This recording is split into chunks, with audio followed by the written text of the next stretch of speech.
I was born in Milwaukee, grew up in Milwaukee, and early on, I mean, my family was very involved in making art just for pleasure. I'd get in trouble because I'd be bored in school, and instead of following along with the reading, which seemed to be taking forever, I'd read ahead and then I'd start drawing. But it was just always a natural thing. I was always making art. It was the only thing in my life that I really enjoyed doing that wasn't illegal. I knew nothing about it. I just knew that I could go to college, get a degree, though I had no idea what the degree would do. I mean, I hadn't even thought about it. I just thought, this is what I want to do, and if it means I have to have some crummy job for the rest of my life, at least I'll have given the art thing a serious shot. I'd like to think that my characters have a quality that hints at what's going on behind the surface. And people ask about the tears in my work, that there's often tears.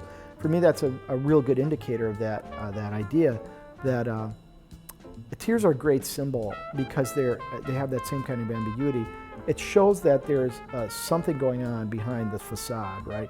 But you're not sure if it's joy or sorrow. You don't know. They kind of represent both things, or they could have just been poked in the eye. You don't know. It could be physical trauma, it could be emotional trauma, or it could be pleasure or joy. You're not sure. And that's sort of what I'm after. I'm not really interested in telling really super specific stories. I'm more interested in hinting at what's going on behind the sort of veil of your physical presence. You know, what makes something mythic? Like, how do we recognize it? You know, how do we recognize the mythic? I mean, there's certain kind of surface indicators. Like, if you look at certain parts of my work, like the painting back there, for instance, and you see, oh, it's some kind of hybrid creature, which is like classic out of like any mythology. I mean, take your pick. I mean, Greek mythology leaps to mind. When people recognize those sort of mythic signifiers, it gives them a doorway into the work.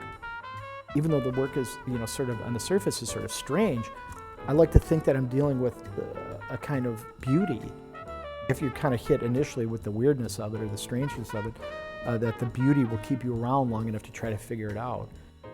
I always talk about how text in my work, I don't like to think of it as a caption ever. I like to think that the text has a sort of tangential relationship to the image. That's the word I use, tangential, so that it sort of rubs up against the image without defining it exactly.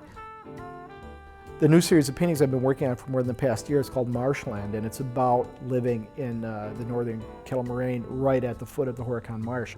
So I sort of got carried away with this idea of being in the marsh, and I created this story that revolves around the central character called the Marsh Baby, who lives in the marsh and interacts with, and I don't know anything really about marsh life, but I'm around it all the time, so it's just like grist for the mythic mill as far as I'm concerned. I can make up anything, so I'm creating like fake animals, and it's all just a product of my imagination. I'm not so concerned with the specifics. I'm more concerned with how your personal experience stimulates your imagination.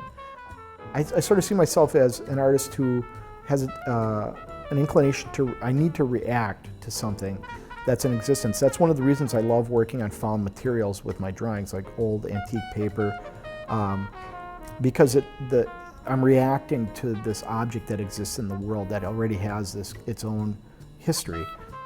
It's a reactive method rather than somebody who carefully plans and builds something from the ground up. I sort of make a mess and then go fix it and react to it. That's a big part of the way I work. I think, in fact, I really feel like my best paintings are the paintings I've painted 3 or 4 times, because like finally I've gotten it to some point where I've worked all the bugs out of it.